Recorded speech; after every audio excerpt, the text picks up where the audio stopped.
Welcome to the Rim Break Rodeo. We hope this video helps. You need to start by confirming what that blue line represents. Is it a page break or a track change? Open View and switch to Page Break Preview so you see the line in context. Once done, save a quick backup copy to avoid accidental layout loss. You'll be working in the worksheet and possibly options, so make sure the workbook isn't shared. This immediate setup prevents surprises and keeps changes reversible while you follow the next steps. You can remove the visible blue lines by deleting the breaks themselves.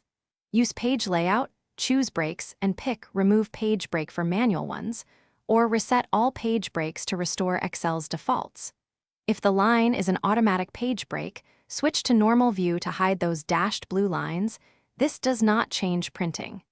Make sure to check Print Preview after making adjustments so you know how pages will print, and then proceed to. If the line persists, go to File, Options, Advanced, and uncheck Show Page Breaks so Excel won't display them.